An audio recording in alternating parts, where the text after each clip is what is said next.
we will be focusing on mental health and well-being.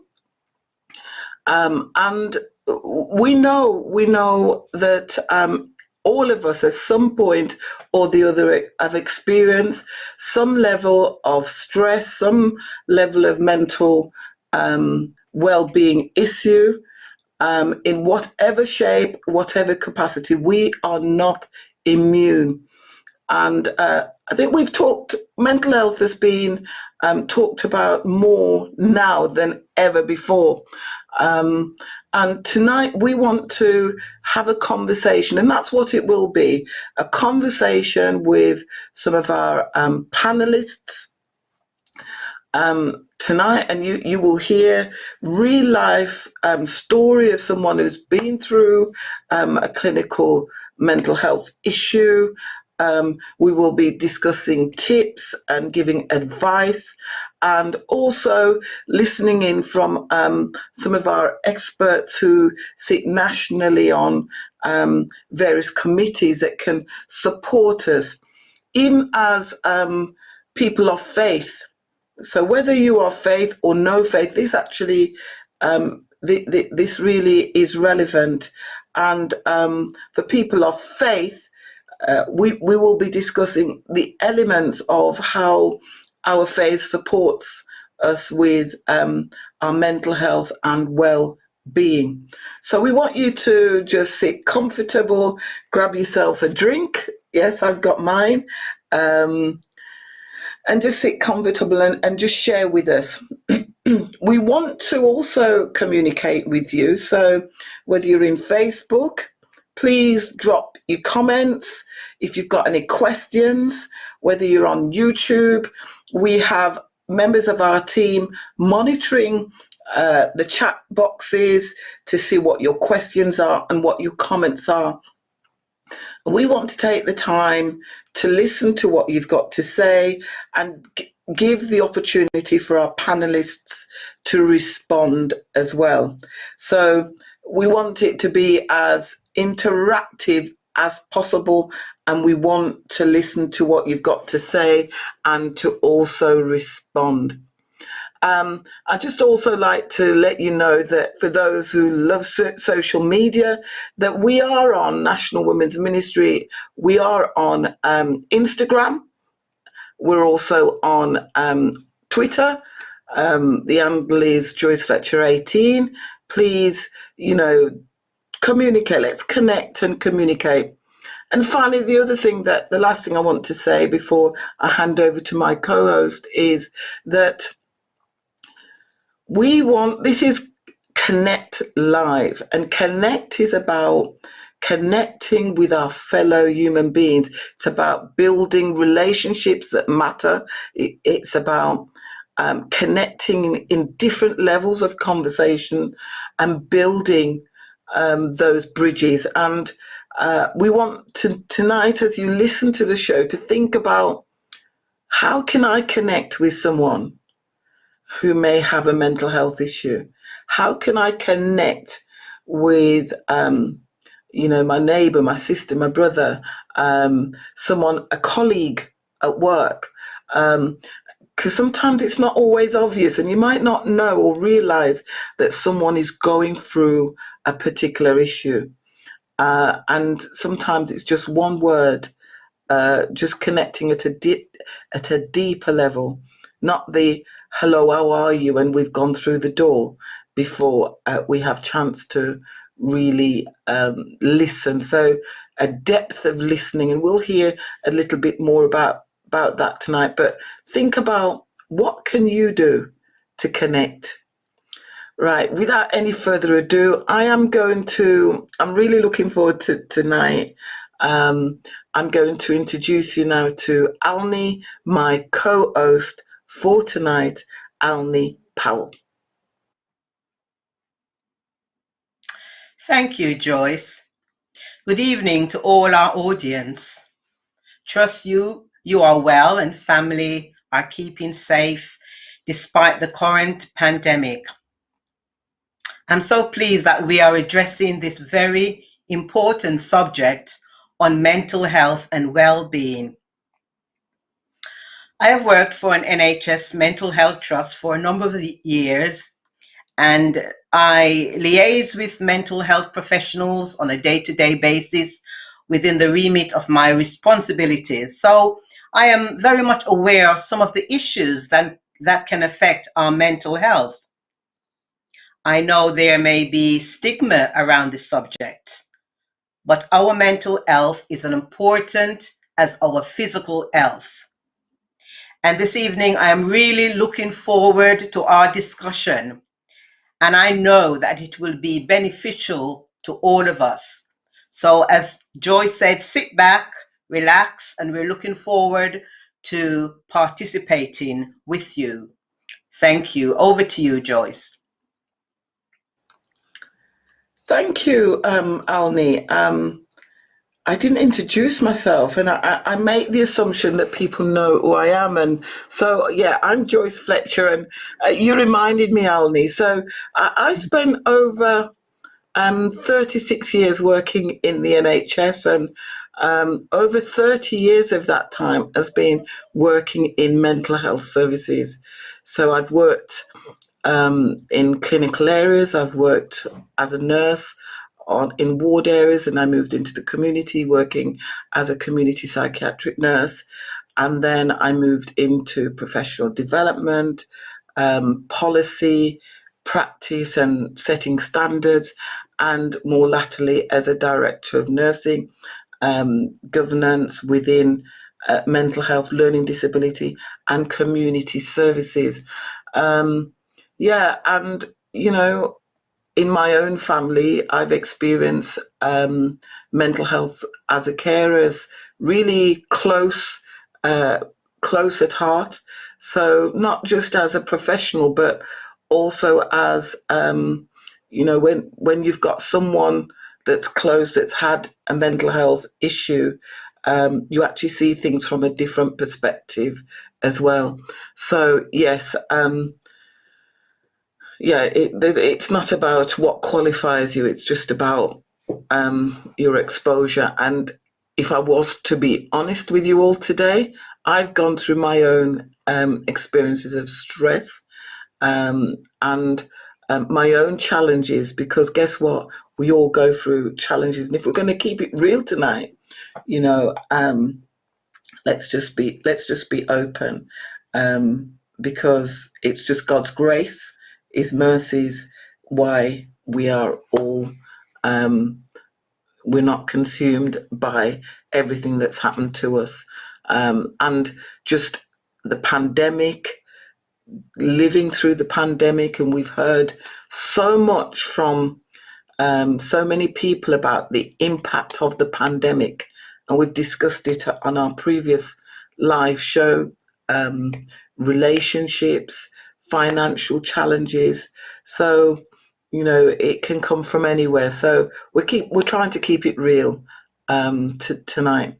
Right. Without any further ado, we want to quickly introduce you to the guests for tonight. We're really excited about the people that we've got joining us tonight, and they're just going to say hi.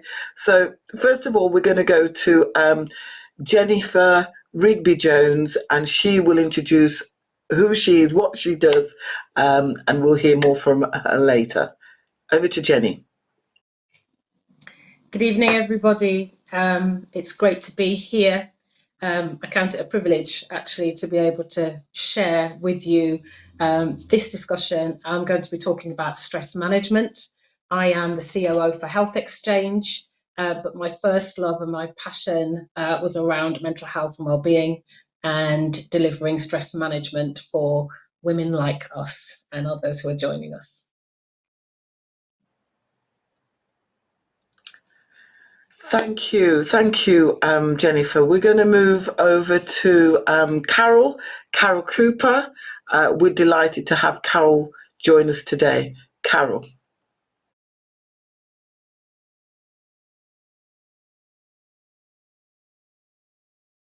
Carol is muted, so...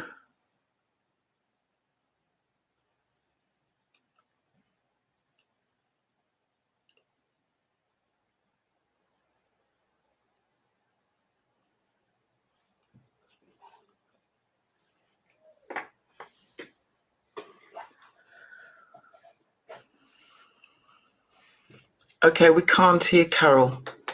We can't hear Carol, but I'm sure we'll get that technical itch resolved shortly. So Carol is an award-winning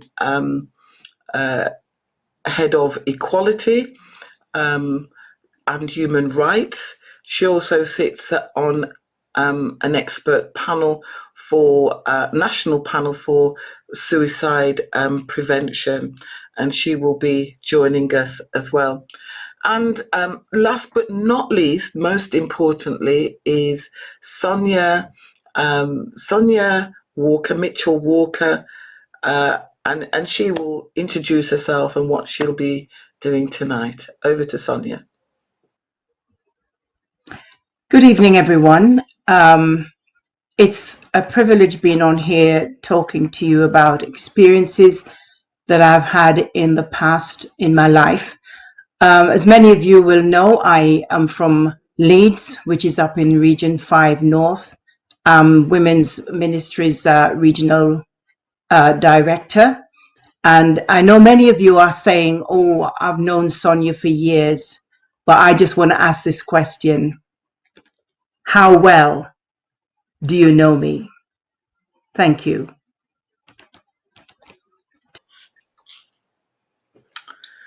Thank you, panelists.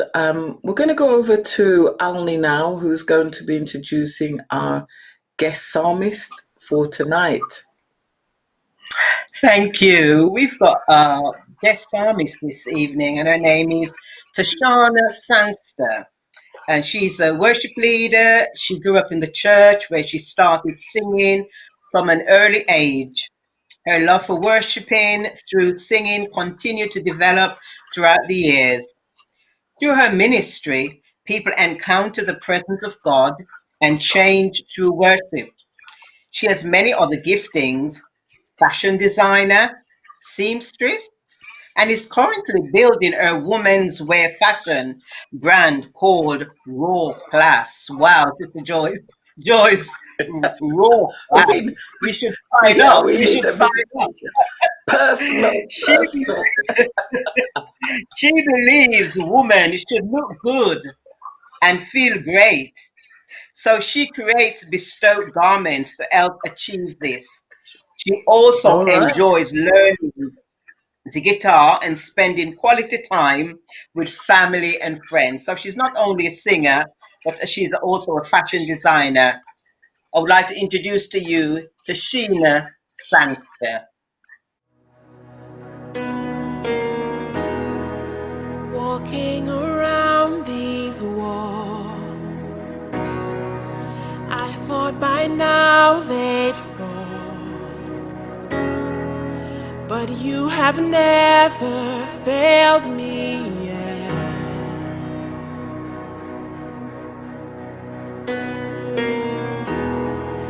Waiting for change to come,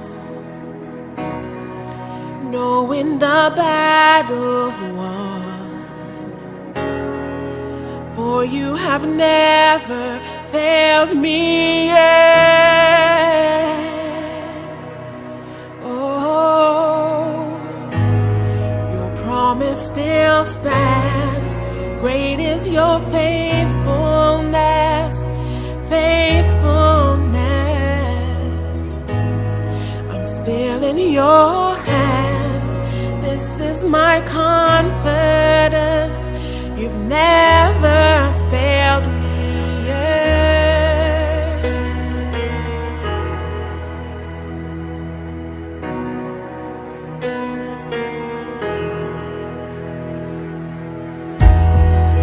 I know the night won't last. Your word will come to pass. My heart will sing your praise again. 'Cause Jesus, you're still enough. Jesus, you're still enough. Keep me within your love.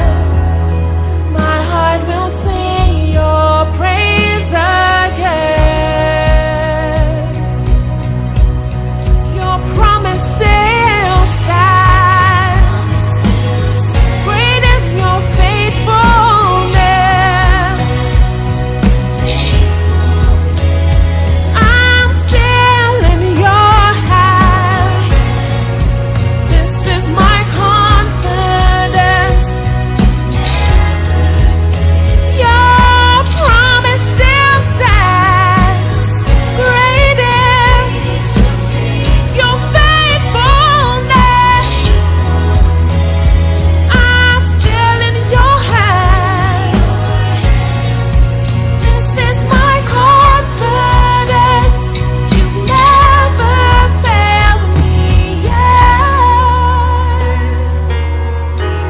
scripture that comes to mind in Psalm 37, where it says, I've never seen the righteous forsaken or his seed begging bread.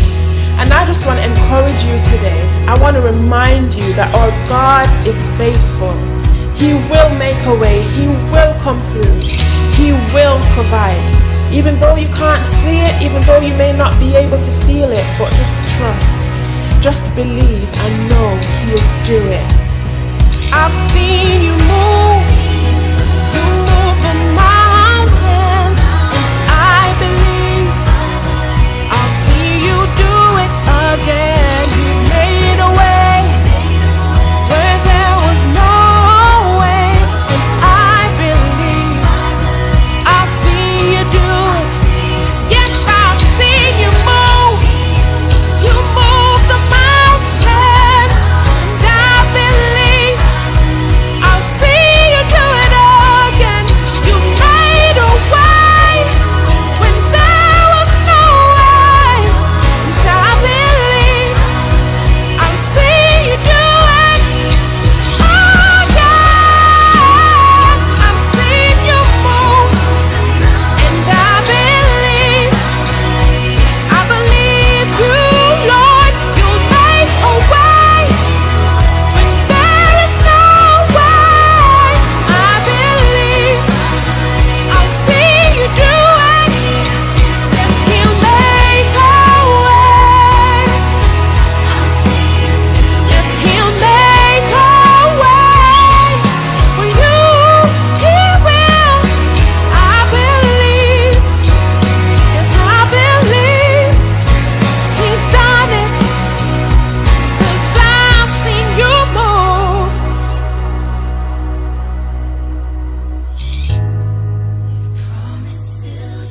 Great is your faithfulness.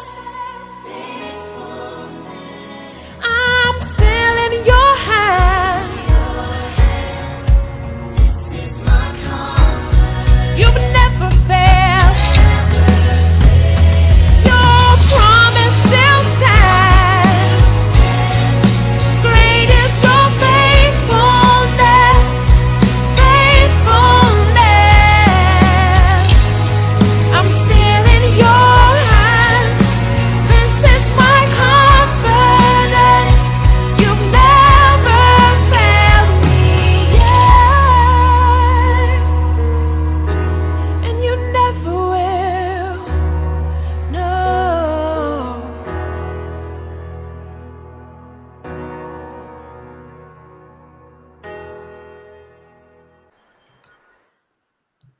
Amen.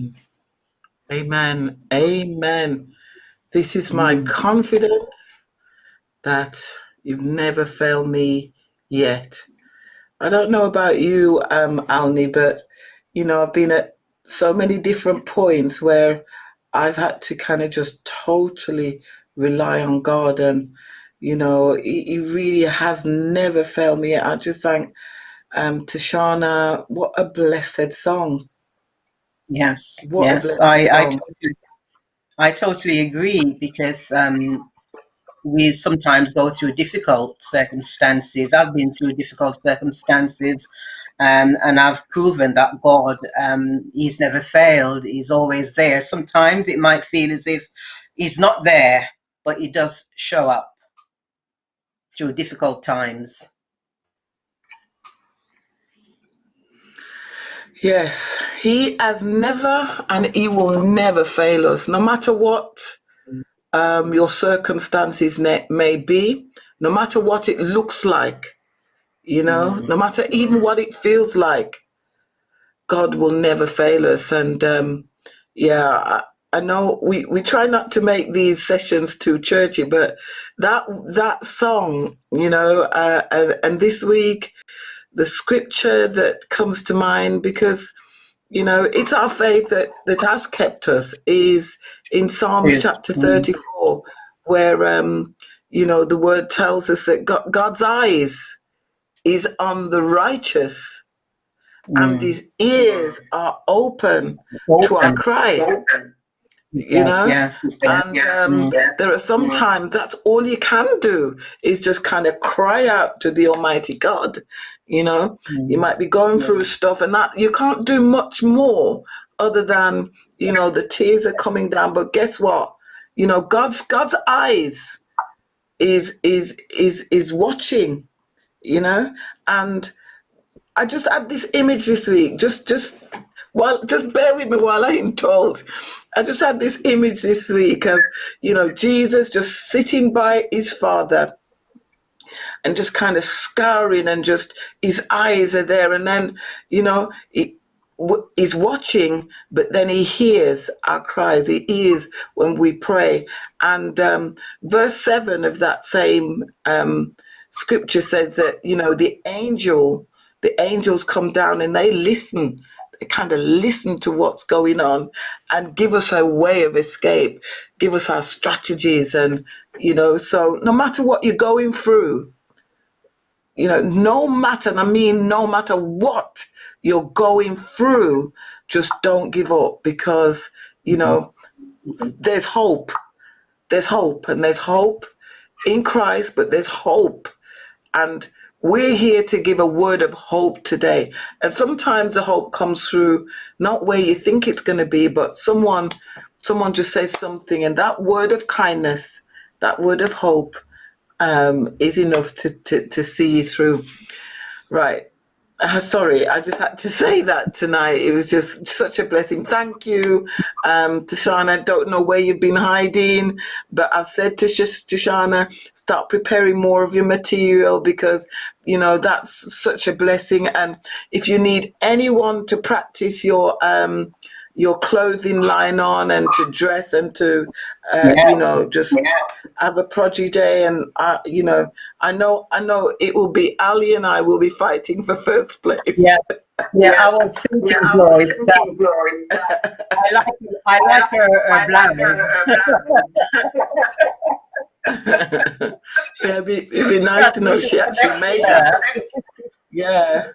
Yeah, Connect Group. Yes, definitely. So thank you so much. And to all the folks in Manchester, I know she's from our Firswood church. Shout out to, you know, Pastor Daisy and all of those in Region 6. Okay, we're going to bring our panelists together just in 1 second. If Carol is still with us, if she could unmute a mic on set, or go out and come back in. I know she was experiencing some technical issues earlier on, but we're going to bring all our panelists together, and we're going to, you know, we're just going to start. Hi, Carol. Are you back with us? Can you hear us, Carol? Okay. Not sure if Carol can still hear us. Right. Well, we're gonna move forward with our discussion tonight, and we really listened to our viewers as well, because they've told us less is more. They want more time to listen to the stories, and so we've given our panelists some extra time, and they know what the code is. If they're going over time, they know what to look for, what the code is. Okay, yes. Don't tell everybody. That's our secret. That's our secret. Don't tell everybody. Okay. So, without any further ado, we're going to go to Sonia. Sonia's going to share her story with us. Over to you, Sonia. Hello, everyone. Good evening. Thank you very much for joining us this evening, and for me to be talking about something that is very dear to me, because out of my experience, I have gained strength in being able to help others. Now, at the end of my introduction, you saw me do this, and this was a way of saying that for many years, you may have known me, but I found out in January 1995 that I hardly knew myself. Now, when Sister Joyce asked me to share my story, I felt very brave and thought, well, I've gone through the worst, so I can't see myself getting emotional. But bear with me if at any time I pause to get my thoughts together. In January 1995, what I considered to be a normal life changed for me. It started off with me having a panic attack that I wasn't aware was a panic attack. All I know is a fear came on me and I felt as if I was dying. I was rushed to the hospital. The doctor there told me that I had extremely high blood pressure, and had it not been that my blood pressure on a whole is usually low, I would have had a massive stroke. They monitored me for a few hours, sent me home, and again on the Saturday, the same thing happened again. I went to the hospital, I was monitored and sent home. I managed to sleep that night, but on the Sunday morning, I woke up and felt a little low in spirit, extremely low in spirit. But I thought to myself, oh, I'll perk up as the day goes on. But what I found was that there was no perking up. Each day just began to get worse and worse. And being brought up in the church, the only thing I knew about depression was perhaps hearing someone else saying that they were depressed, maybe on the TV or whatever, but I took no notice. So as far as I was concerned, I was just going through something that I'm going to get through. But this got worse. It got worse. No one could put a name to it. And I found myself going 24 hours a day with just about 10 minutes sleep. I wouldn't eat. If I had a normal plate of food, I would sit over it and cry. And it had to go into either a tea plate or a saucer before I could eat it. At first, I kept it very quiet, still wearing the mask, which is something we do expertly. My husband knew nothing about the hours of crying that I would do each day that he went to work. But eventually, because I had a gynecological appointment with a consultant, when we turned up at the hospital the day, I was obviously puffy eyes because I've been crying a lot. And he asked my husband, is your wife normally like this? At which point Des said, no, she's usually life and soul of the party.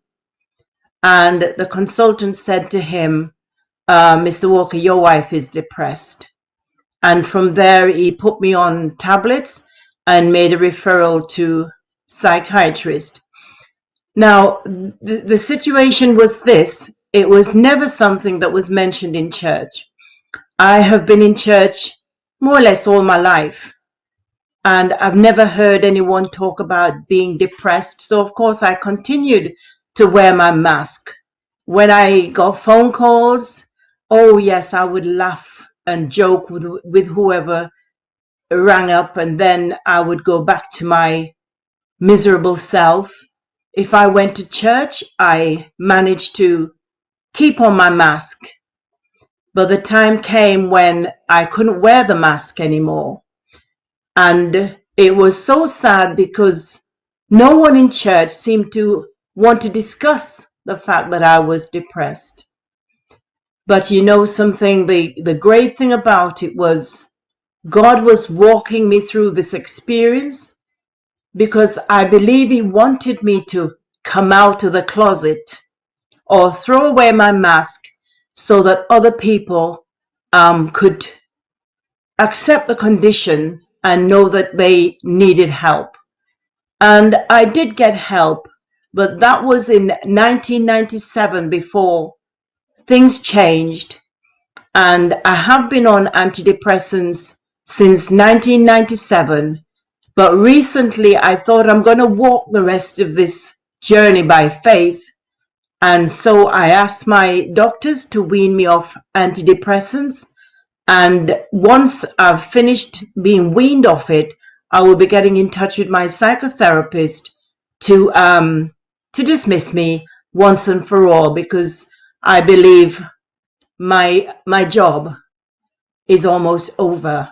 But I want to encourage you out there, if you are suffering from one day to the next, it's more than being fed up. You lose interest in life. You lose interest in the things that you once loved. You lose interest in your family. You lose interest in your hobbies. Certain programs you don't want to watch on television. You don't want to hear about anyone dying and all these things that are happening. But I just want to encourage you that there is hope.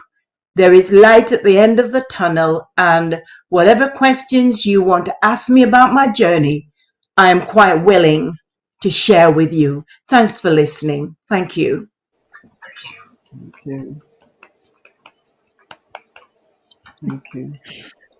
Thank you for sharing. Thank you so much for sharing, Sonia. And sharing on live YouTube is not something easy, and we really appreciate you sharing in this way.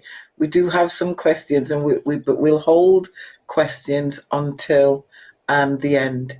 We're going to go over now to Jenny Rigby, who's going to actually, Jenny, do you mind if we keep you till last? Because we're going to go to Carol.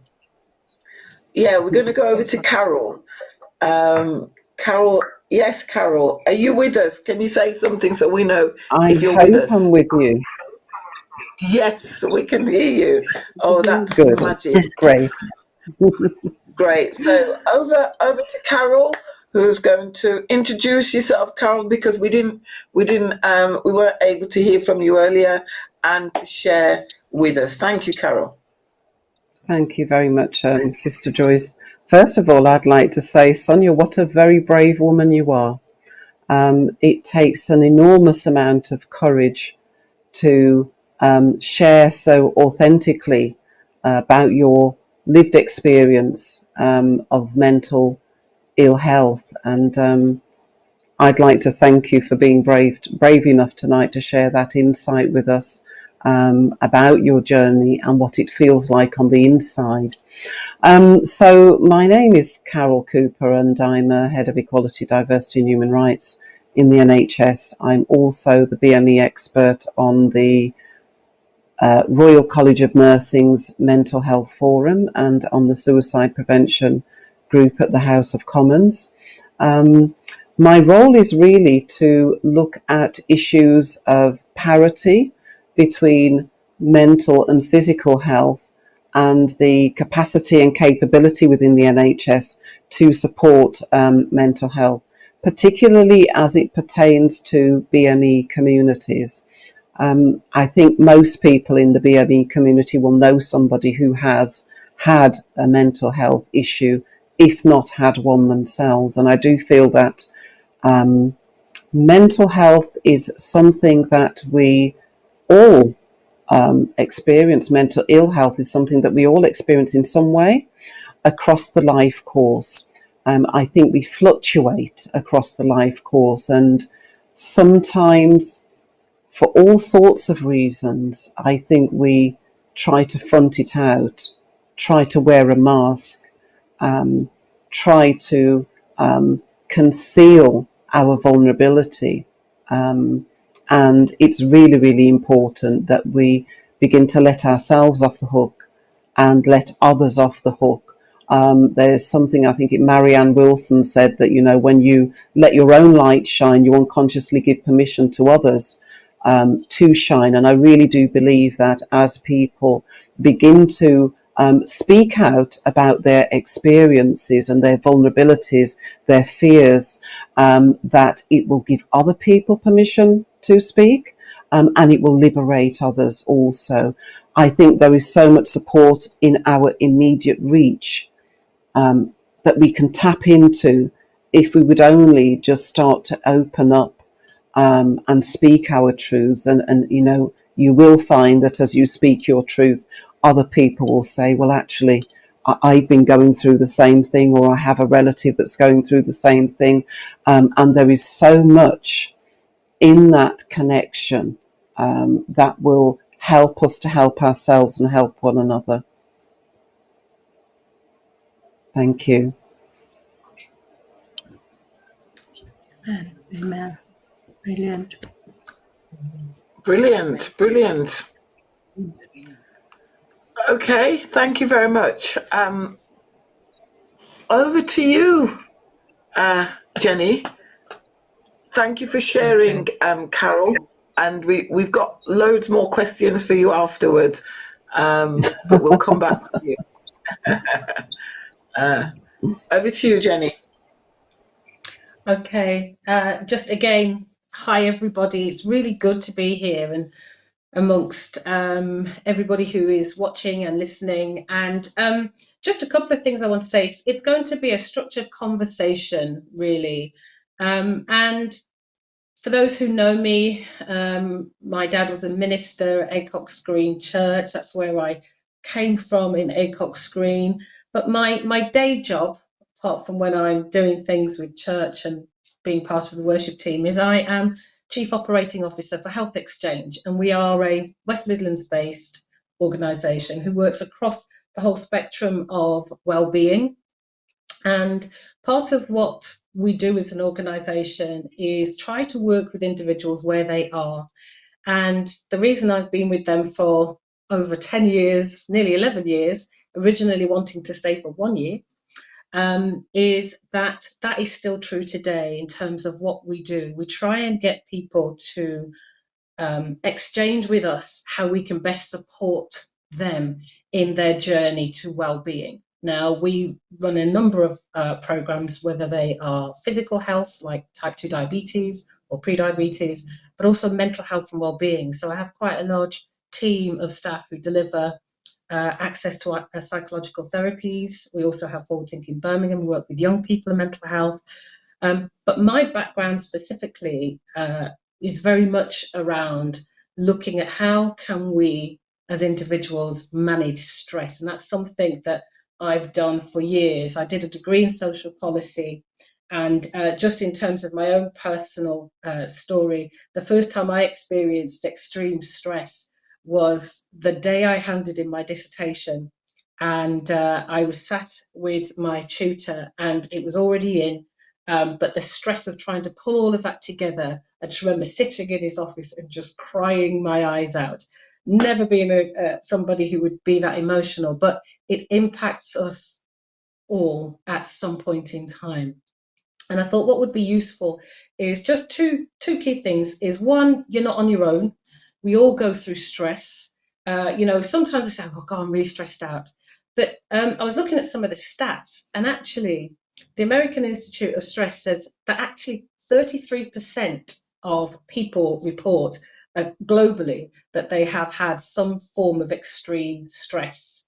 And then 77% of people have said it's actually impacted on them in a way that it impacts their physical health. So it impacts on all of the things that they're doing.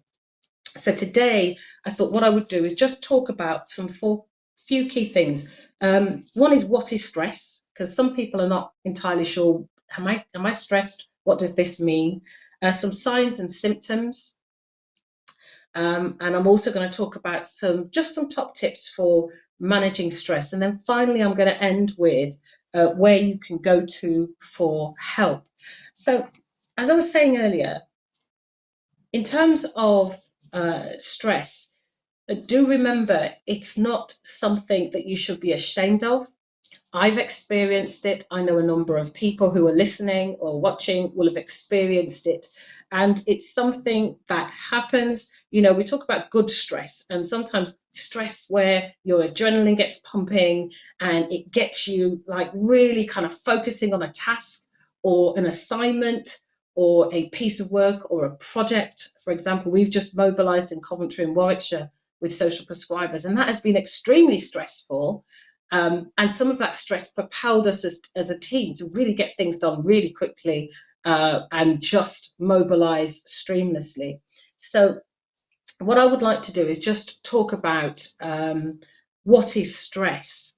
And so I have got some slides, but I'm going to just kind of try and have a conversation with regards to those slides. So when we think about stress, and it's, you know, we need to sort of make sure it's personal to us. So when you think of your body, our body responds to the things that are happening to us. So when we look at what is stress, stress is your body's way of responding to any kind of demand or threat. If you go back to earlier times, you know, when it was very primal, you know, you could have the cavemen, they'd be running through the forest and they might see some form of animal. Now, that stress element would say, okay, there's a fight or flight situation that's going to happen here. Can you fight off this predator, or do you need to run? And that's pretty much what happens in our body. And when it senses danger, our defense mechanisms start to kick in. So your body goes into a rapid fight or flight response, which is a stress response, and it's our body's way of protecting us. And when we get stressed out, we find that we start to shallow breathe. You know, that's the kind of thing that we do. And it's just our body's way of trying to get us to respond to the threat or the danger that's happening. Now, in our day-to-day lives now, it's less about large animals or saber-toothed tigers and things like that. It's often about things like caring for loved ones who have long-term conditions. It's about debt. It's about you know, can we pay our mortgage? You know, if we think about COVID, which I'll talk a little bit about shortly, think about COVID-19, lots of people are going through this kind of crisis fatigue, and that's something that's really, really, you know, typical across the world because we're all experiencing it. 74% of people have expressed that they've been stressed out and unable to cope. So again, just remember, throughout this short talk that I'm giving, you're not on your own. Lots of people experience it. You know, when we think about young people, I saw some stress, and I've just kind of written some things down. It says 44% of young people have cited debt as one of the reasons that they stress, and also the need to succeed. And, you know, these are things that we are often having to combat. So what happens when you are stressed? So when you're stressed, what happens is you feel threatened. Sometimes you might feel a bit nervous. Your system responds by releasing a flood of stress hormones, including adrenaline and cortisol. And those are the things that kind of like get you doing the task really quickly. It's like, okay, right, I've got to do this, this, and this. And we solution focus. We respond.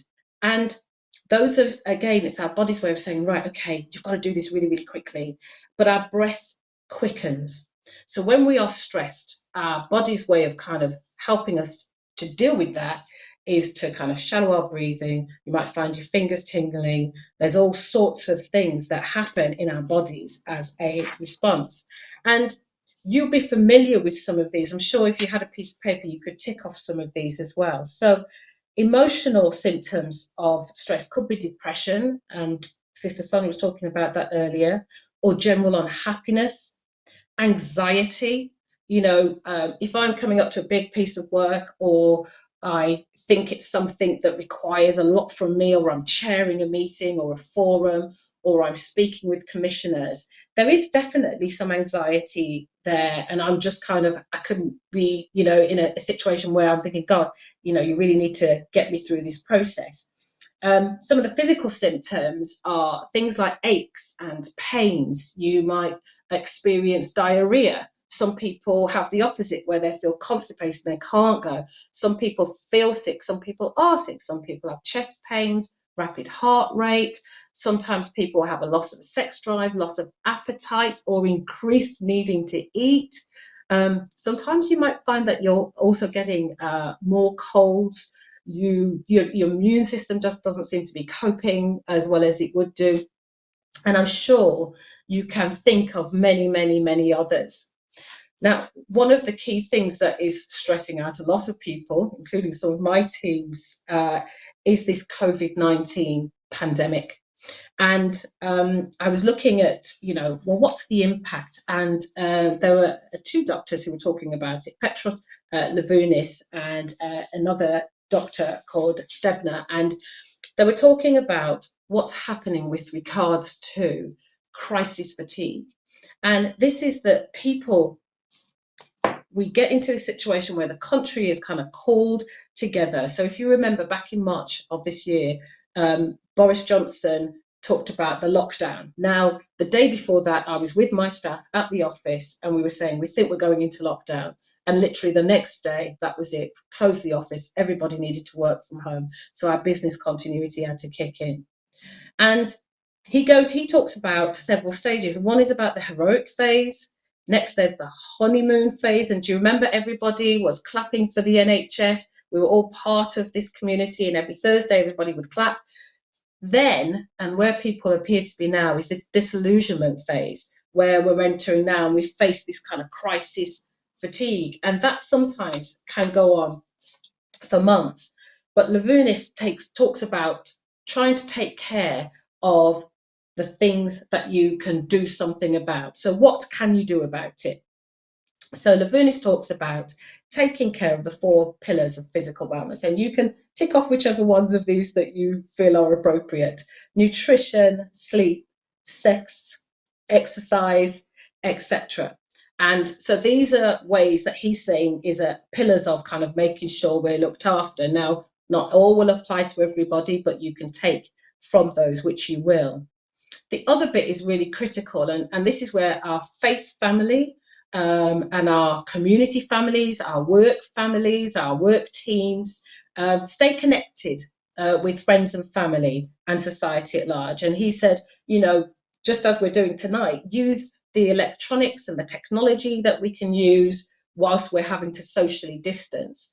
I know within our local church, we found that we're getting more people tuning into Sunday service through the wonders of technology, and that's connecting them. The other thing, and I say this to my teams regularly, is trying to preserve your routines. So even when you're working from home, so all of my staff are now working from home.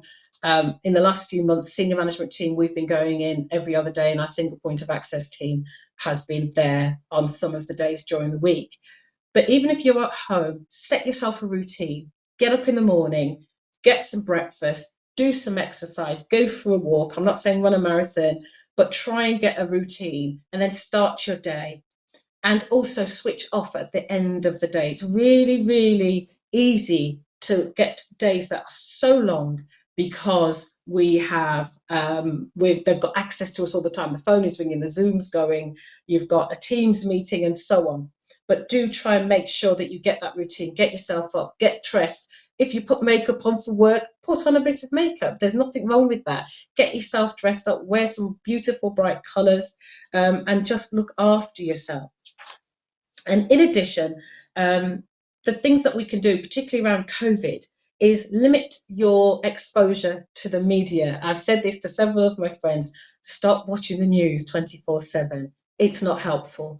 Get headline alerts on your phone. It really is just that simple. And if you need to, go deeper into the story, then do so. But do try and minimize that.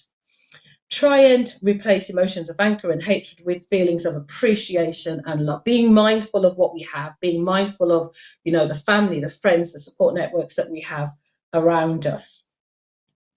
It's difficult.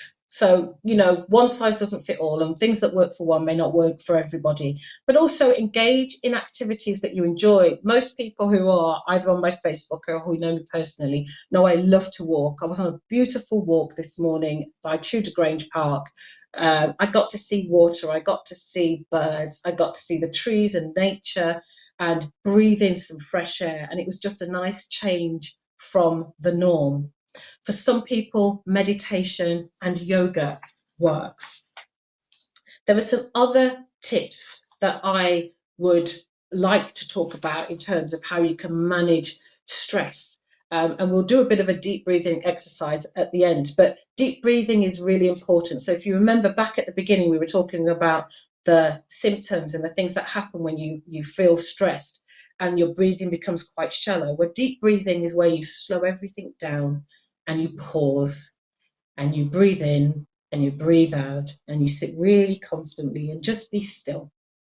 And in the same way, you can also use progressive muscle relaxation. That's where you just kind of zone each part of your body, and you can either tense and relax, or you can just think consciously about each area of your body and just let yourself be calm and relaxed. Visualization, I find this really helpful. Sometimes when I'm anxious about a particular piece of work, or I'm currently doing my MBA and there's an assignment and there's a deadline and I've got teenagers at university and all of this stuff is going on, I have to take myself to a peaceful place. And sometimes you can't do that physically, so we have to do it in our minds or look at something that takes us to that peaceful place.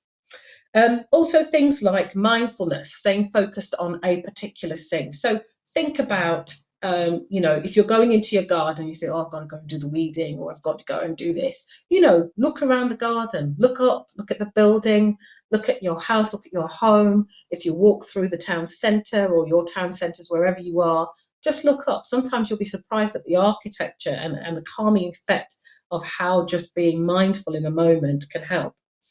The other thing is about mindful rhythmic exercise. So walking is really good. You're just kind of walking out the stress. Running, some people run really, really well. I've never been a runner, but you never say never. Swimming is also good. And I mentioned yoga for some, if that's your choice. Also, Tai Chi is very calming. We've used that in the past with patients who've had COPD. Just in terms of breathing and being calm.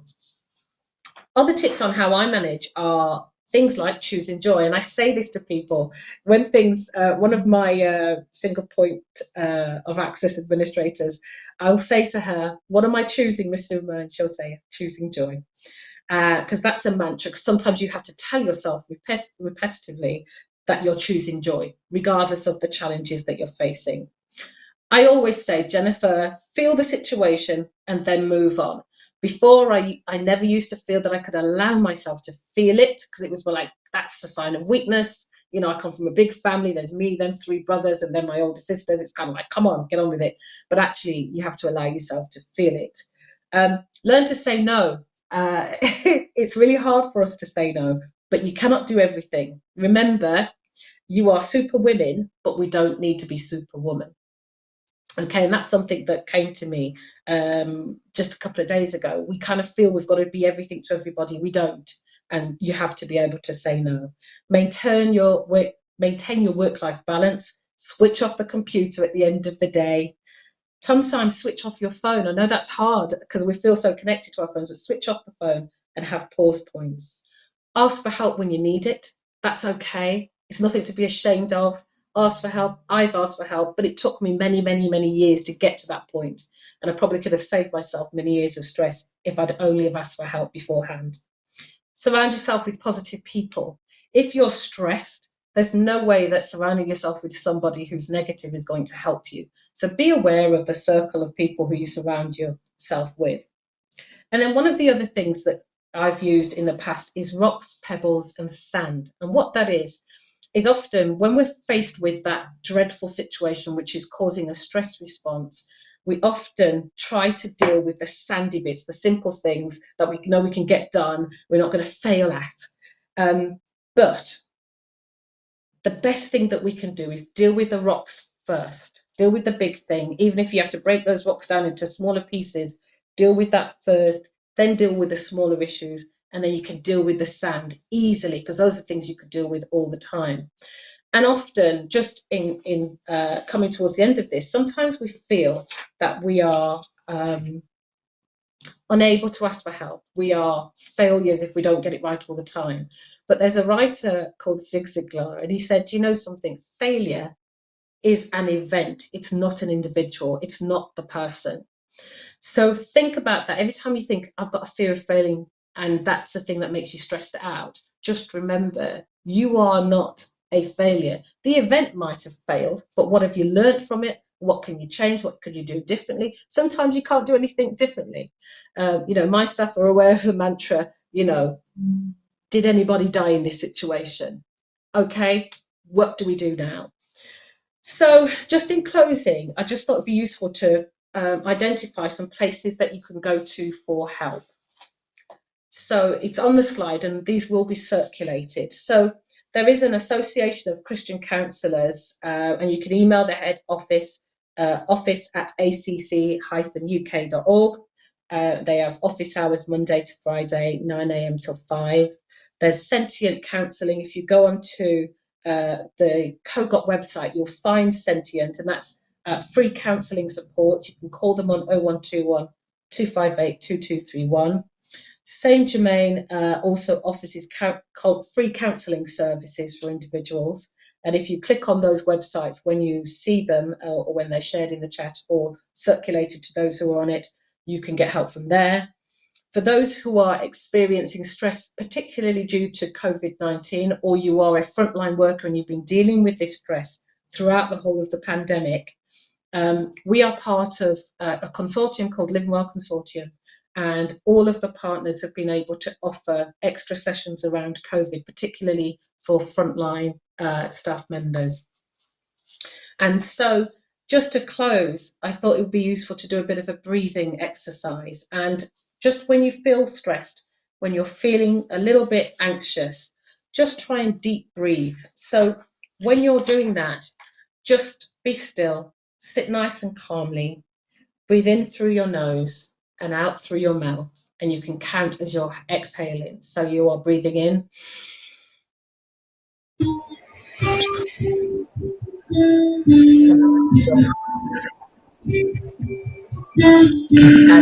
so if people are able to do that. Oh, we've got some background music. That's great.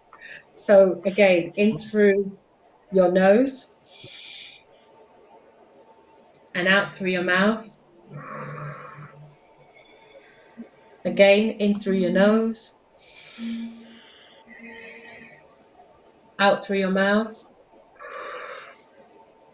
Just release the tension and the stress. One more time, in through the nose and out through your mouth.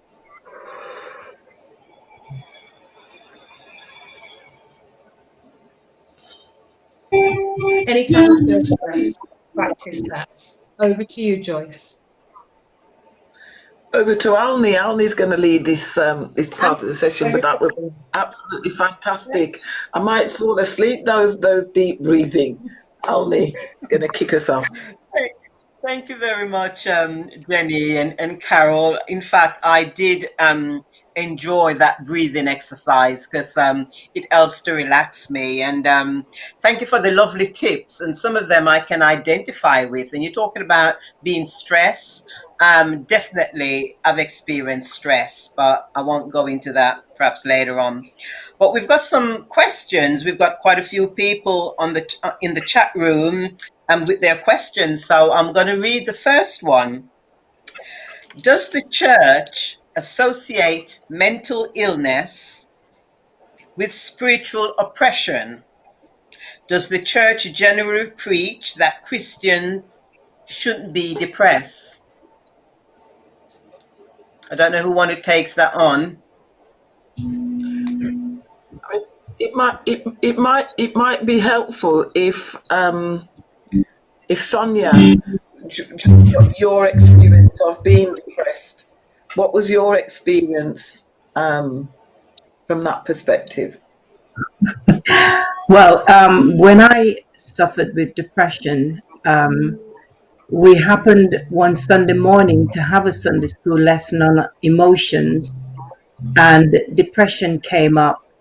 And of course, I was going through depression, and one person stood up and said that as a Christian, you'd only be depressed if you've sinned. And of course, I didn't really buy into that. I was upset at the fact because I thought, I'm not going to get any help here if that's the idea of why one gets depressed. But I know better now. And my views on that is that we are all human beings. We're flesh. We have emotions, and I would always go back to when Jesus was in the garden, and it said he was extremely sorrowful.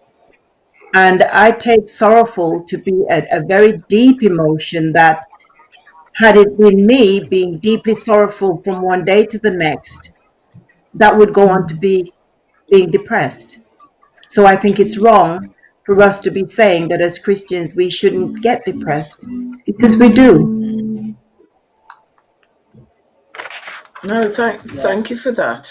Yeah, Thank you for that. I agree with you. I agree with you, Sonia, that not because we're Christians, we are exempt from being depressed. And some of there are a lot of issues that is going on today that cause us to be depressed. So we're not exempt. So I believe that as a church, there are those who have changed their way of thinking, and they're beginning to realize that mental illness comes to everyone.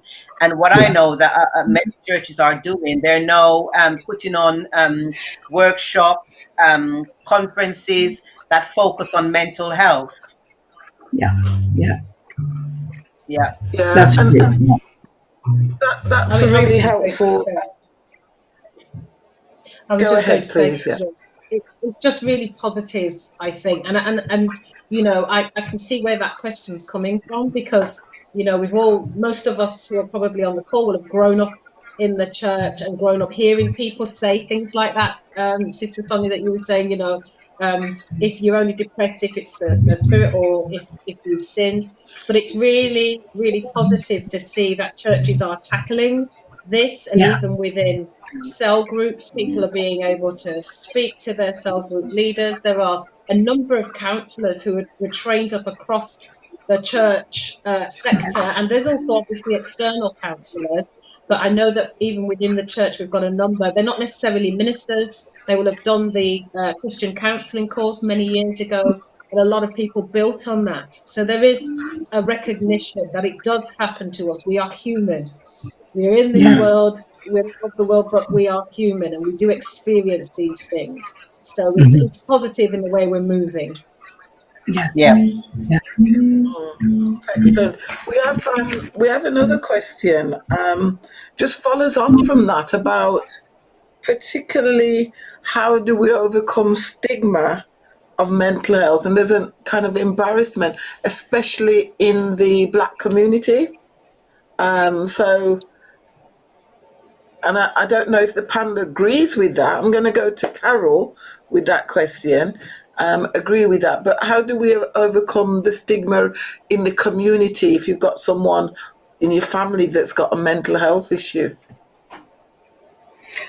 I think there is stigma across society around mental health, because I think there is almost an expectation that we cope with life, even though many people are not coping, and that's the reality.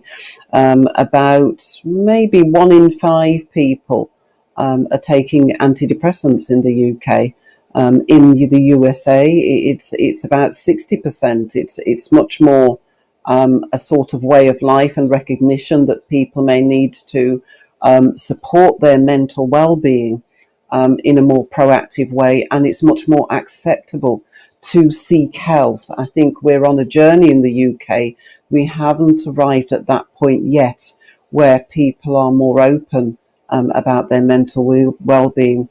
In terms of workplaces, there's growing recognition of mental ill health as a disability, and much more support to try and get workplaces to recognise the impact of mental ill health on the employees. I'd say in the Black community, we're a very private group of people. We like to say that, we keep our business to ourselves. We kind of put on a front regardless of what's going on internally. We cream our faces and We comb our hair and we hold our head up and shoulders back, and we go out there and face the world. To some degree, that's helped us to cope with some of the stark challenges that we have to face in society on top of everything else. But there's a point at which that cloak that we put on then begins to contain and restrain, and prevents us from accessing the help that often is very, very close by. I remember years ago when I worked for the Strategic Health Authority, I had funds to support different community projects, and I went to Co-Jop Church in George Street in Birmingham, and they had a project there called the Good Neighbourhood project. And I remember when it started, and it was all around mental health. And people, somebody stood up and said, well, I have a relative that has mental health problems. And, another person says, but weird, I didn't know that you had that problem too. I've been struggling with the same problem with my relative for years. And, going to church alongside one another, sitting shoulder to shoulder, not knowing that both of you are having the same experience. And so I think speaking out is vital to begin to break down those barriers and help people to understand that we are, as has been said before, we are human, and we have to begin to show our humanity, our vulnerability. Stop fronting it out. Often the ones that seem as if they're coping better than everybody else are the ones that are suffering the most. The ones that have the deeper mask on. And so I'd say again that, when we're brave enough to let our light shine, to liberate ourselves, that liberation is infectious. And I think that's the key to breaking down stigma. That's such a really powerful response. Can I just do a follow-up question? Because we've got a question that's come in that's picked up on what you've just said about the mask, and it's directed to Sonia. It says, thank you, Sonia, for sharing. Can you say more about the metaphoric mask and how it manifested itself on a daily basis? Okay. Yeah. You will recall my husband saying to the doctor that I'm usually the life and soul of the party. For me, that was a mask that I've been wearing since I was quite young, where I must appear to look happy even when I was not. We have a way of looking at your face and people will say, what do you know? You can't explain what it is that's going on, because as soon as you walk away from a mirror, you forget what you look like. And it's only those people who are looking at you that will actually see whether you're happy or sad. Well, I had a tailor-made mask where as long as I was out there with Joe Public, I would be always laughing, cracking the jokes and everything. But as soon as I'm on my own and get deep in thoughts, I would begin to show or see myself as being miserable. But wearing a mask is a way of saying, this is what you expect from me, and therefore this is what you're getting. But like I said, I came out of the closet because I realized that hiding this illness then, or pretending it's not happening to me, it was important for me, seeing other people in their masks, to say, well, something needs to be done about this. So I would encourage anyone out there to start being real. Let people see you as you are. Let them know you're in pain. Let them know you're hurting. Someone steps on your toe and you've got a sore toe. Yell, scream. Let them know that you've just hurt them, and get the help that is needed. Can I just say one thing as well? Whenever I went to see my therapist and they gave me this form, and the one thing that always stuck out on that form was they would say, in the last 7 days, have you had thoughts of harming yourself? Now, I knew exactly what they meant about that. And I'm going to be totally honest here. I have never thought about taking my own life, but if end of life came, I would have gladly gone with it because the sickness made you feel hopeless and everything else that goes with it. But I would never, ever have taken my own life. But trust me, when you suffer with depression, you've got to be honest first with yourself and with everybody else. Because as long as we wear that mask of being happy all the time, people will never know what we're going through. So that mask, it doesn't help anyone. Take it off. See yourself for who you are and let everybody else see you for who you are and what you're going through. That is so, yeah, that is so true. And one of the things that I truly endorse is talking, counseling, and I think that was one of the reason why I went and study counseling, because sometimes, yes, we can wear a mask, and when you're in certain positions, you're not expected to feel certain way. And there were times when I feel that I want to be able to express myself, and I thought if I go and study counseling, then that would give me the opportunity. So to be a counselor, I had to go and I had to be counseled, and it really gave me an opportunity to open up to my counselor. And I think talking is, or counseling or psychotherapy, I think is very helpful. And that's is something I would encourage everyone not to move this mask and talk about how you're feeling. And it definitely will help. Thank you for what we're talking about. It's a very real and live issue, and it's not always easy to kind of share. And as Carol said, make yourself vulnerable. And one of the things I think it's important to do is share in a safe way. Find someone trusted that you feel that you can share with, so that exposure is in a safe way. That's one thing I would say. Now we're experiencing some music in the background. We love music. We're people that love music, but wherever it's coming from, I don't know if we can. Does it sound like a guitar? Does it sound like a guitar? Yes, Excuse it is me. a guitar. Thank you. Right, okay.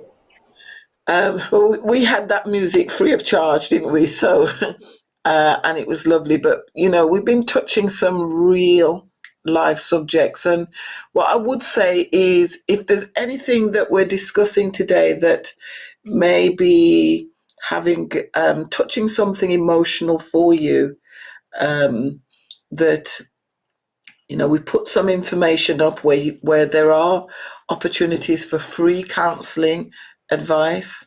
There's Sentient that's been put an organisation that's been orchestrated by the Church of God of Prophecy.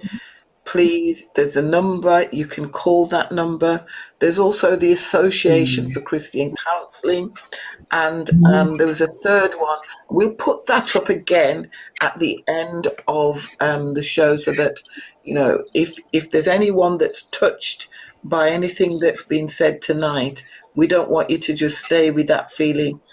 Help and support is available to you. I just wanted to pick up on something that Jenny, I can see you're ready to come in, Jenny.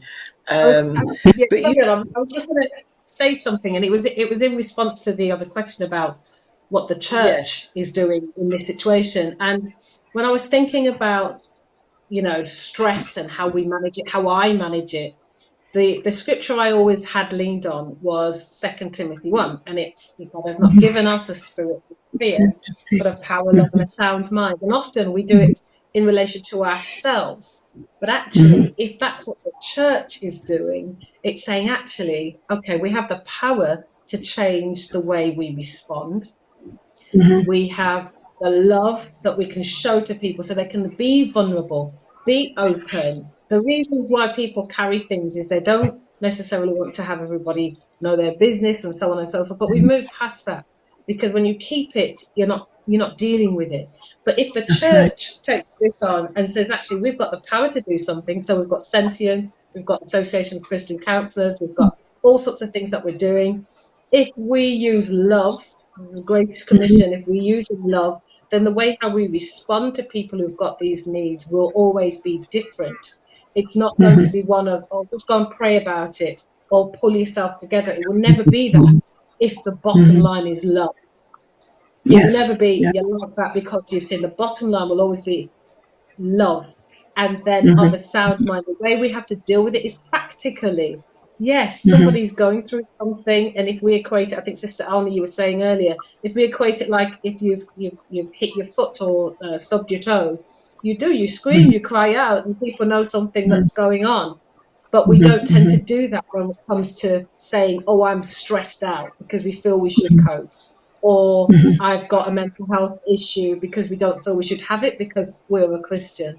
So I think, we with some of these scriptures, we can apply them, yes, to ourselves, but also to the church body as well. Yes, I agree with that. That's really, really, because there is something about how we use the word and using the word in the situations that we're in, and the word giving us strength, and sharing that love through connection, and sharing our faith through connecting with others. There's a question that's come up, because we've got a media team and they're looking at the YouTube and Facebook and so on. And one of the things they said is that particular counselling, that some people, like for example in the NHS, you can access free counselling, but there's a fear that it might be on your records. Now, I do know that in most organisations, you can refer yourself for counselling, so nobody needs to know other than yourself that you've been referred for counselling in most NHS organisations, but you can check. Now, if you access Sentient or any of these other counselling services, it's free, and it's purely it's confidential. That's one thing we can assure you, that it's confidential. And we will check. Someone said that the number we put for Sentient might not be the most up-to-date one, but we can check that and make sure that it's up to date, and we'll make sure that it's on the website, Church of God of Prophecy website, so you can go and check on the website as well. And this is a question that I'm going to open up, and I wish I could hear everybody that's listening. Please put your comments in the chat, because I really want to hear your thoughts on this. Now, Jenny, you said super women, but don't have to be superwoman. Okay. Yes. Because there's something there about women feeling that they're superwoman, right? I don't know what the other panelists think about that, and how do you actually, because we kind of, we get going, we determine, we make things run, and some women are saying they're tired of being superwoman. All right, so They're tired of being superwoman. Okay, if they're not superwoman, who's going to do it? So I'd like to open this up for the panel to hear what your thoughts are on that. It was said that, if you don't mind me coming in here, that there comes a time when we've got to learn to say no. Learn to say no, because our willingness sometimes to do everything will allow other people to step back and say, well, Sonia will do it, or Joyce will do it, or Alni would do it. The very fact that I've kept quiet should tell someone that I don't want to do it. Let someone else have a chance at doing it. And even when we're tired and stressed out, we still want to be all things to all men, but we have to learn to say no. Okay, thank you for that. What have you got to say on that one, Carol? I think it's servant leadership certainly has its hazards, and I think the kind of underlying philosophy of serving can be something that has no end, and you can be perpetually serving other people in all sorts of ways. But I think the saying no is really important. I think there's another analogy of the strong black woman that I do say to people that I am not. I am fragile, I am weak, I am tired, I have highs and lows and everything else. And I think sometimes we set ourselves up to fail as well, because we do put this kind of superwoman outfit on and get out there and face the world, and we sort everything out. And particularly people of our generation, we know that we're the sandwich generation, aren't we? You've got children on one side, you've got parents on the other, and a whole mass of other people. And I get calls from all over the world, and I think because the more that you're seen to cope, the more people feel they can draw on you and that you can cope with anything. And it's very difficult to change that perception of yourself once people have that perception in their mind. But saying no is an important demarcation. And again, showing your vulnerability. Sometimes we don't say to people, actually, I'm just feeling overwhelmed, exasperated, stressed. I can't do all of this. And even sometimes when you do say, I can't do this, people still look at you and think, well, actually, we think you can. We think you can do a better job than we can. So we'll just wait until you do it, But we have to follow through. We have to be good to ourselves. And so I think, just, very quickly, I think one of the things that we do, and looking at young people who are suffering an enormous amount of stress and anxiety for all sorts of reasons, we raise children to be aware of their physical health. We actually don't prepare them that well for their mental, emotional, psychological well-being at all. And it is like a car. We take the car in for servicing. We make sure that the oil has been changed. We make sure that the tyres are fit for the road. We don't actually do that with ourselves. And telling them is one thing, but children watch much more closely what you're doing than what you say.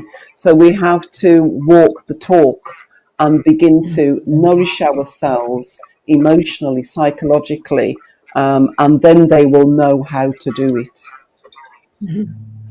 Yeah, I would completely endorse that, Carol. Yeah. And when I was looking at some of the stats, the stats around stress, one of the stats says that 49% of 18 to 24-year-olds experience high levels of stress. And it's often when they are in that age group, they're getting ready to go off to university. And they look at this recent debacle with the grade situation. Yes. My son was fortunate to get into the university of his choice, but he's got friends who didn't. Even when it went back to the grades from the centres, but there were some people who didn't, and that's a lot of stress to carry. And I would endorse what Carol said. We have to be able to speak and say no, That's the first thing. We really have to, and get used to practicing no. And Yeah. there are people who I've found that because you're a doer, I get it in my family as well. I come from a huge family, but I'll often get the call, and I'm sure there's lots of people on the call tonight, on this platform tonight, that are the ones who get the call. Can you do this? Can you ring that person with mom? I've got my son or my daughter ringing me and asking me, Mom, how do I cook this? Or, well, this is happening. What do I do? And then you've got work, and there's so many demands on us. I think we just often have to give ourselves permission to say, whoa, whoa, stop. I cannot do anything else. And one of the things that even my mum will tell you this is about the drama. So if anybody's coming to me with anything, whether it's family, friend, or foe, I'm like, no, don't have the capacity, can't deal with that. So being able to assert ourselves and actually say no. And people will still come back and say, no, you're all right, man. You always cope with everything. Well, actually, no, I can't do that. And you don't have to give an explanation. You can just say no. Mm. So And true. it's sometimes it's easier said than done. Sometimes it's easier said than done. But what I think I'm hearing you say is that you've just got to take that step and test it. Yes. If you're someone that's used to being the superwoman, is that you have to test it. And the other thing you said, Jenny, was about the 4 pillars of physical wellness. And if we're Yeah. not looking at those 4 pillars of physical wellness and looking after ourselves, it has an emotional impact. It really does. Just one just looking at the YouTube channel, Margaret Richards says, she quotes the scripture in Psalms 42, verse 11, says, when David is speaking to himself, so he's having a conversation with himself, and he's saying, why art thou cast down, O my soul, and Yeah. why art thou disquieted within me? Hope thou in God, for I shall yet praise him, the help of my countenance and my God. So, that's positive self-talk, isn't it? Isn't that Yes. positive self-talk? Yeah. Isn't that, David speaking to himself? And I heard this explained very well by none other than she was on the show last month, Yvonne Kennedy. I heard Yvonne Kennedy share, and she talked about the body, soul, and spirit, and the soul being that part of us that can become downcasted, and how the spirit man, and this is where your faith kicks in, the spirit man begins to speak to your soul, and speaking to your body. So how often, do you say, come on, Carol, you say to yourself, come on, Carol, man, you can do this. Or I do it, I speak, I said, come on, Joyce, come on. When I do feel overwhelmed and I do feel, gosh, this is all too much, using the word, and I know psychologists out there, there are many different psychological approaches, positive self-talk,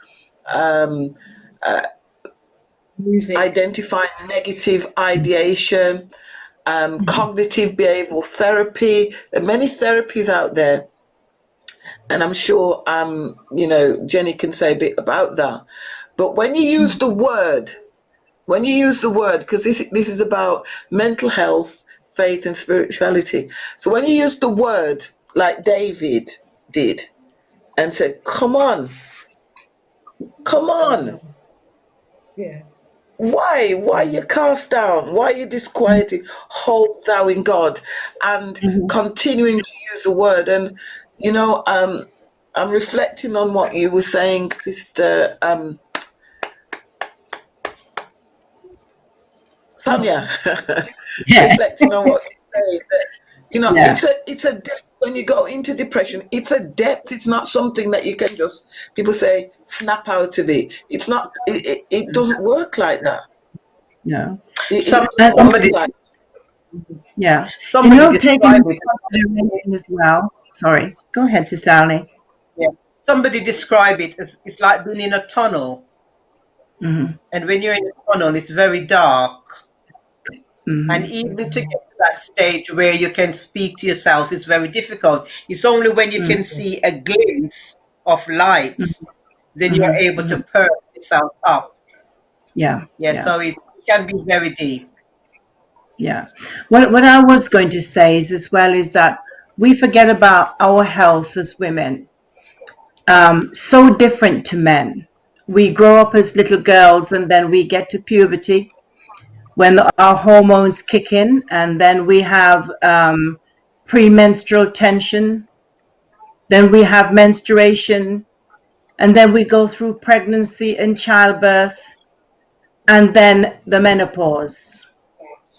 And that's a lot for one woman's body to cope with, on top of everything else that we have to put Yeah. up with in this world. So, I can understand that we are very frail, because from the time we hit 10 or 11, it's all these men that are coming in. Menstruation, menopause, Okay. mental health problems. And it all goes back to what you Oh did dear. in Garden of Eden. And we are suffering because of that sin. But seriously, as women, when you think even how many children some women have had, we are tough cookies. So when we find ourselves with depression and these things, there's too much at stake for us to just lay down and die. Why sit ye Mm, here and die?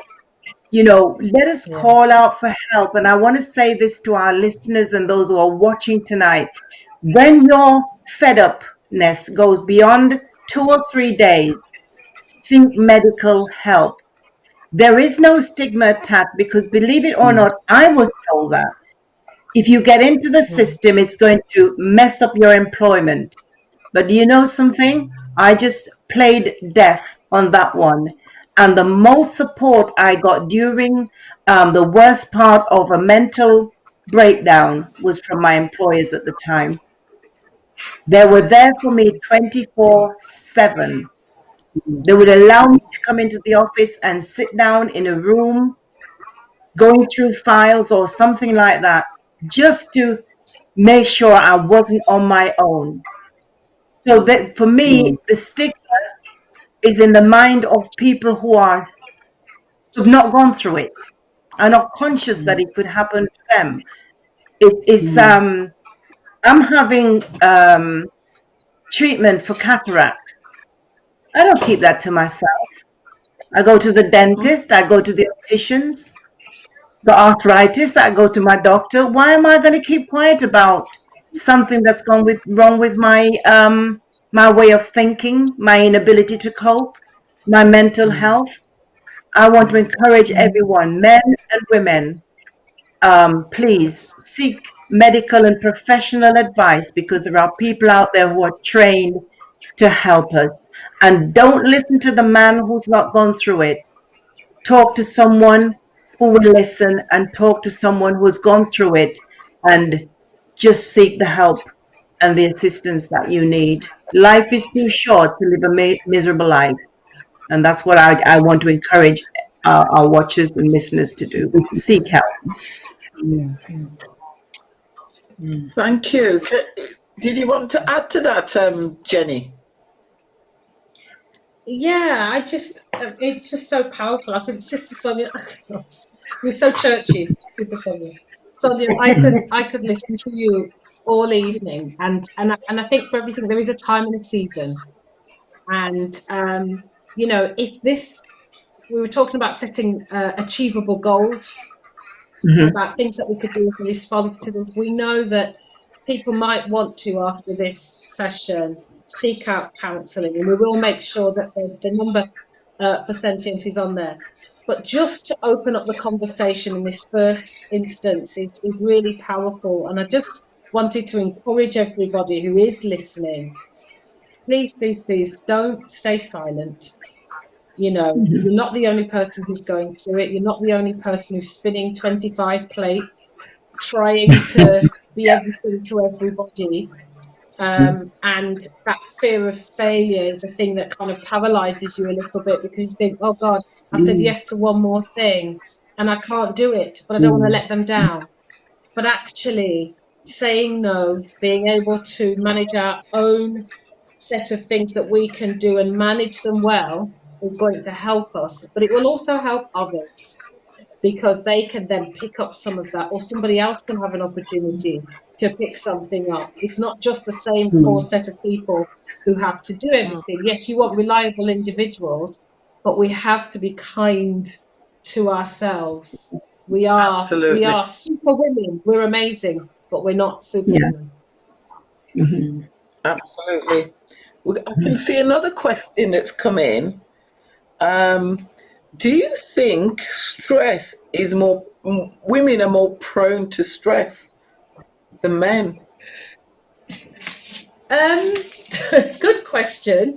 I think we all experience stress, but men and women might experience it a little bit differently. One of the things, when I was looking at some of the recent stats around stress, the key things, or one of the key things, and it was 36% of women who felt stress linked it to body image and not feeling satisfied with how they look and the pressures of society to look a certain way. So as women, we are doing that. And then all of the things that Sonia described earlier on about the things our bodies go through, and trying to be sort of the manager of the home, then you're probably managing staff, or you're working as well. It's not to say that men don't go through stress. Of course they do. We probably experience it slightly differently. But, you know, as women, we carry a lot. We carry a lot. So, yes, we have to look after ourselves as well. Any thoughts on that from our other panelist, Carol? Any thoughts on that?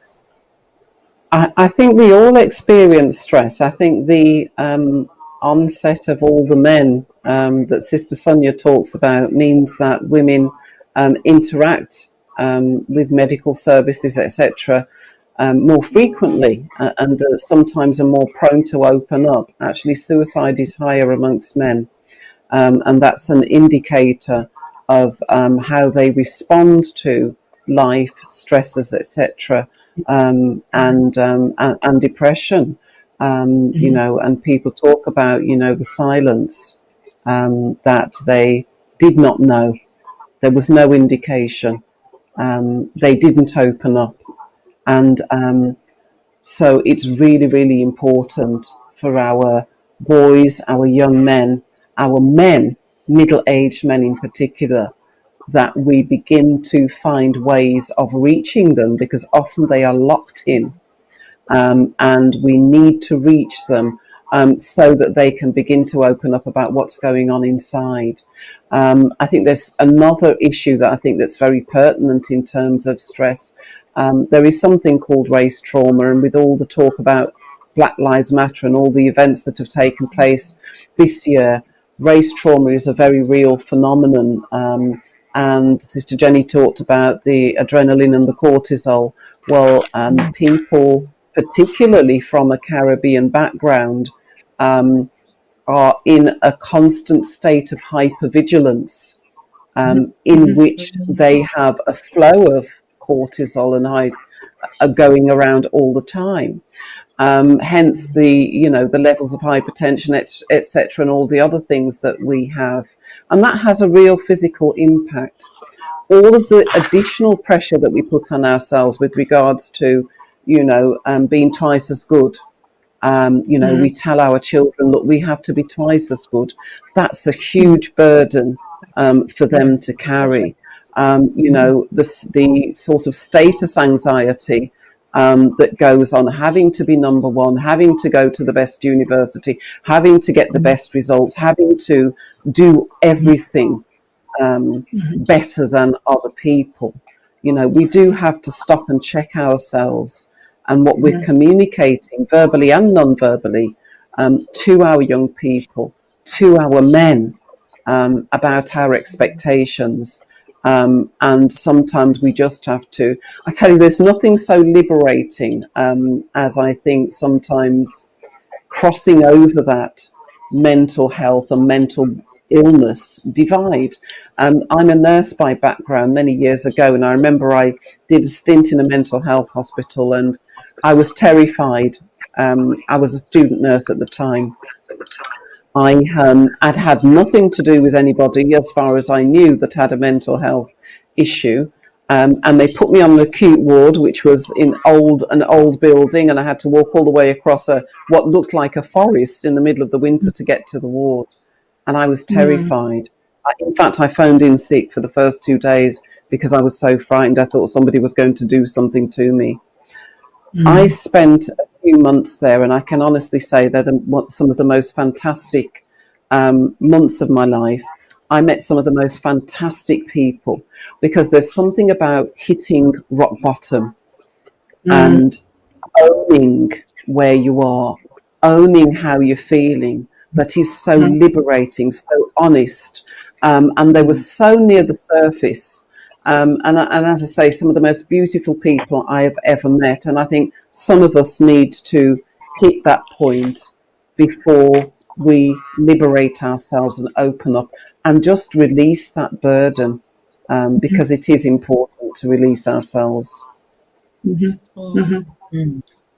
certainly thank you for that, Carol. I certainly think, like we talked before about the mask, that a lot of us probably do have members of our family that have a mental health issue, but the stigma in the Black community has been like, it's hush, you don't talk about it, you don't, and sometimes it's when things get to the extreme, and it's then in the open because they become really unwell, because that's what the statistics tell us, that our BME, particularly the men, things have to get really bad, and then by then people are really ill, and then you're into being sectioned, you're into medication, and we know from the statistics that Black men are something like 7.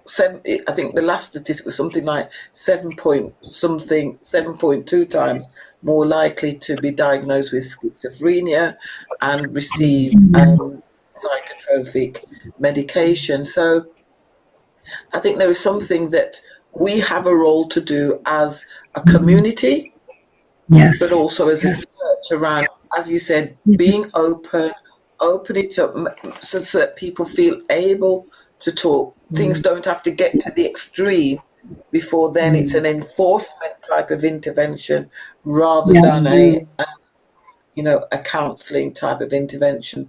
And as for the question about women, my experience as a psychiatric nurse, my clinical tells me that women tend to ruminate a lot. So we tend to, and everybody's going to check themselves after I say this, I know. We tend to, some things happened, right? Something happened at work, and we come home and we talk about it. And then we not only talk about it, we look at it from every angle. We look at it from 60 degrees, and we go 70 degrees, and then we say, but stop, how they managed to do this? And then we go round and round. And if you're married, or if you're with a partner, and you have that discussion once, and they go straight into a solution. We don't want a solution, we just want to talk. And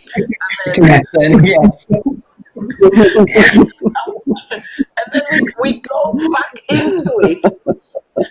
And we go back into it because we're, but but what actually is happening as we're going back into it, we're actually reliving the emotion of the Yeah, trauma yeah, or whatever it is. yeah. So it's not that we shouldn't talk about it, but as we ruminate and we get into this rumination, and then we go to bed, and then it's going round in our minds, all that adrenaline that we were talking about is flowing again every time we ruminate. Whereas the men tend to be, that Yeah, happened.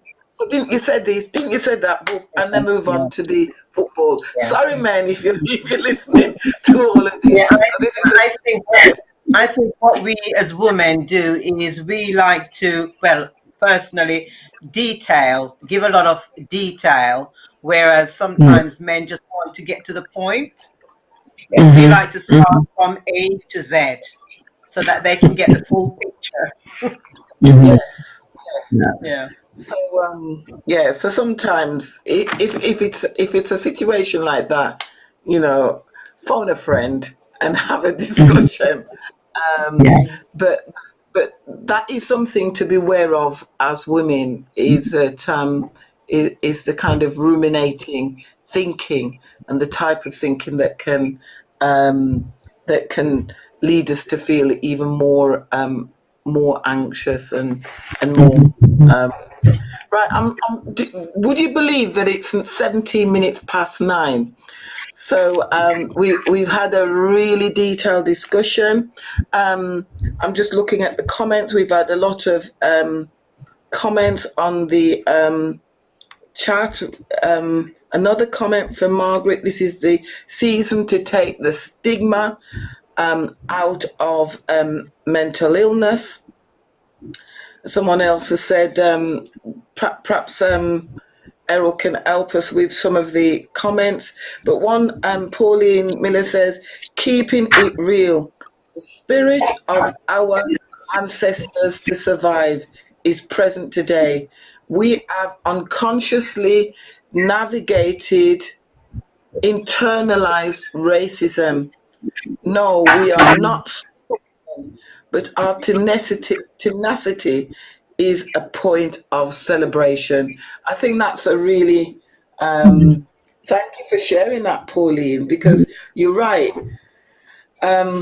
We've needed it to survive, our tenacity, for all the reasons that Carol mentioned earlier on, and it is something to be celebrated. But let's recognise those pillars and make sure that we look after ourselves. Yeah, there's been quite a few comments in the chat room that's come through, and we thank you so much for all of your comments. I'm just looking in case we have any last minute questions, right? That's coming through, because we do want to engage yourself and make sure that we respond to your questions. But I think it would be good, as we're coming to the end of this session, Jenny, to ask you to do that exercise for us again as we read the comments that are coming through. And ladies, those who are watching, please join in with the exercises, the breathing exercises, and do use them.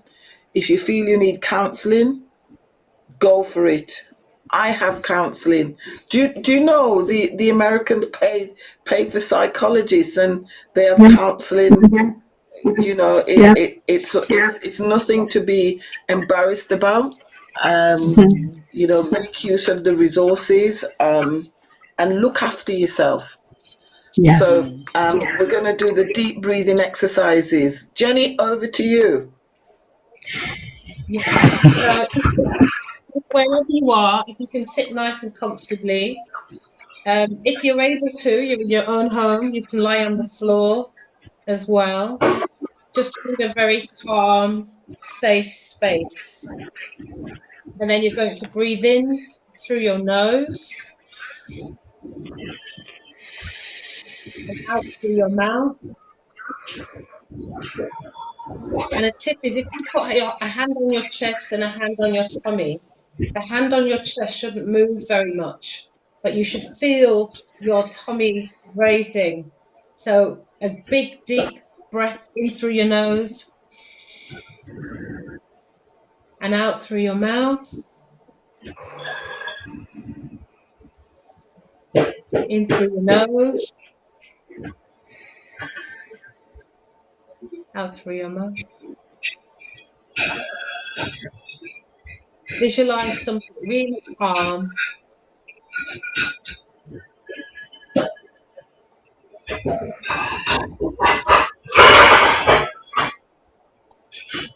In through your nose, out through your mouth.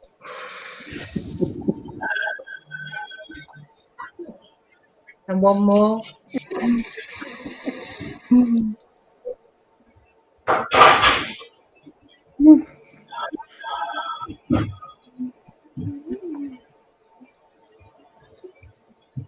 And again.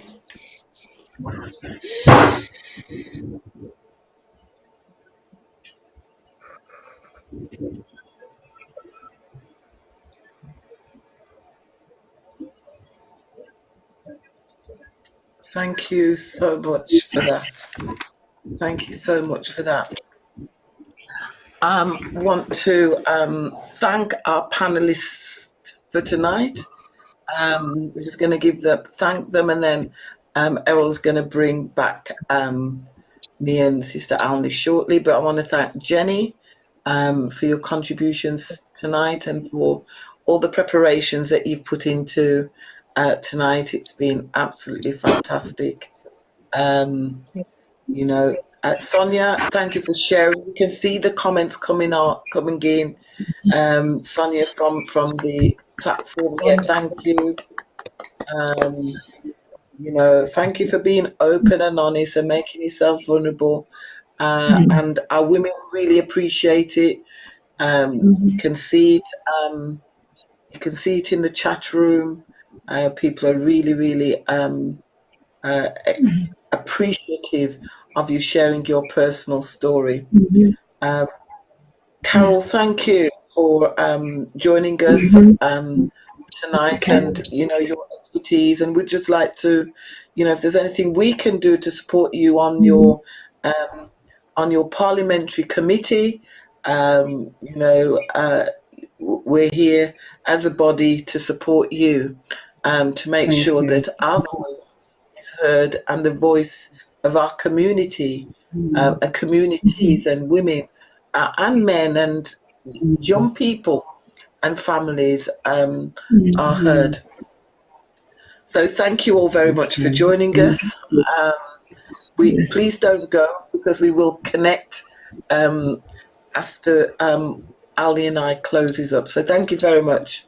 Thank you. Thank you. Thank you. Ali, what did you think of that? Well, that was just a brilliant session, and I'm sure that many of our viewers would have benefited from tonight's Connect series, because it's something that many can identify with. And I'm happy that we were able to put this on, especially during this time, Joyce, you know, with the pandemic, and there's a lot of stress, there's a lot of anxiety. I think this would help people to put things in perspective and to seek help and to form groups, connect groups, you know, for people to talk more. That's why I would encourage all our listeners, ring a friend and talk about how you're feeling. Yeah, and thanks for reminding me of that, because if ever a time we needed to connect, it's now, isn't it? And yes, definitely. let's check in with each other. Don't go by what you see on the outside, because as Sonia showed us, sometimes people wear a mask, we wear a mask, and so you might assume that all is well. And when we connect means we're connecting on a deeper level. So we're connecting behind the mask. so we don't just say how are you when we walk past, but we kind of dig a little bit deeper and try and forge a relationship. And we've really been pushing the connect groups, and the vision for Corporate Women's Ministries is that we will have connect groups running all over, and if from listening today you feel you want to run a connect group, it can be electronic, it can be on WhatsApp. It could be a WhatsApp group. It could be like you could do Zoom, you can FaceTime, you can, socially distance in a group of 6, if you so choose. But whatever we do it within government guidelines. But let's please make it your duty to connect with someone. As we said, you might not feel safe to have an open share how you're feeling openly, but maybe with a small group of women, you might feel more able to kind of share what's really going on for you. One of the questions, Alni, that I saw come in was about people working from home, because working from home, some people love it, but for some people, it can be quite isolating. Yes. Yeah, it Especially can be for quite. those who, Go ahead, please. especially for those who haven't got a family. If they're on their own, then it can be very isolated. So, it does. For some people, it works. For others, it doesn't. But then this is where the connect will come into play, whereby we can connect with each other on the phone, on Zoom. So nobody really need to feel isolated, I believe, and this is why we're trying to promote this connect group. Never feel that, oh, I don't want to bother that person. We've got time for each other. Absolutely. So as we said last month, connect. Connect.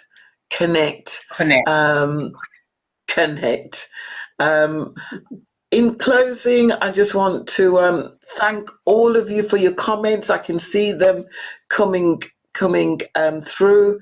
We will make Jenny's presentation available on the women's website, on the COGOP website. We'll make sure it's put up there.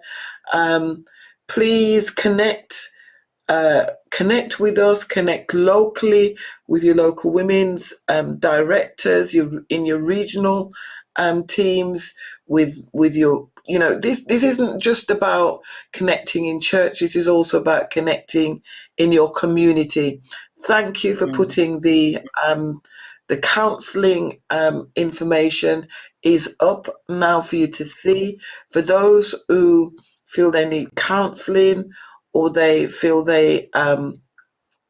you feel moved by something you've heard tonight and you want to talk it over, there's the Association of Christian Counselling, and I do know they have some free sessions available on the back of the impact of COVID, certainly for NHS workers. I'm not sure if it's open wider than that, the free counselling, but please make the inquiry. There's Sentient, which is our very own COGOP counselling support that was put in place as a direct response to COVID and the needs of our people. It's not just for members within COGOP. You're a member of the community, you need counselling. Sentient has been put in place for you. So please, someone said excellent session, Joyce, Al, and the team. Wash hands. And that's reminding us, yes, Yes, we COVID. will. I wonder who's put that up. I know, we will. We will wash our hands. We will. We'll make sure. And that actually is a message to all of us. Let's stay safe. Yes. COVID is on the increase. We can see what's happening across not just this country, but other countries. Our parting message to you all is stay safe, look after yourself. Yes, wash your hands, wear your mask, and just stay safe Follow the in this time. guidelines. And follow the guidelines. Yes. We are going to close out with Tashana again. That was such a wonderful song. All right, somebody says, I'm sure she meant clap hands. Well, whatever she meant, COVID was a good thing for us to say and to just end with. So we're going to close with Tashana. Thank you all for tuning in. We're back next month. It's the last Saturday of every month. Please put it in your diaries. 7:30 till 9:30, last Saturday of every month. Next month is Black History Month.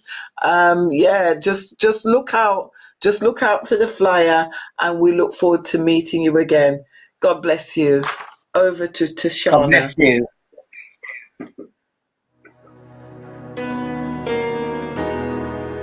Walking around these walls, I thought by now they'd fall, but you have never failed me yet.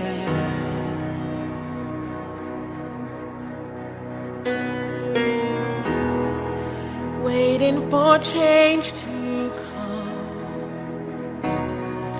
knowing the battle's won, for you have never failed me yet. Oh, your promise still stands. Great is your faithfulness, faithfulness. I'm still in your hands. This is my confidence. You've never failed me yet.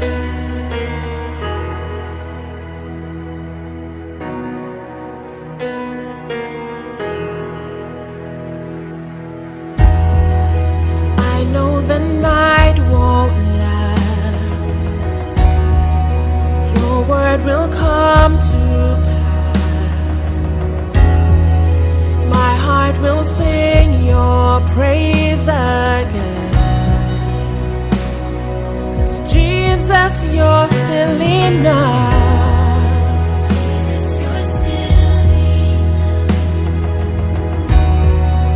Keep me Within your love, my heart will sing your praise again.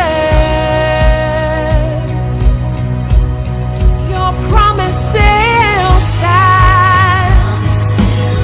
Great is your faithfulness. I'm still in your hands. This is my confidence. Your promise still stands. Great is your faithfulness. I'm still in your hands. This is my confidence. You've never failed me yet.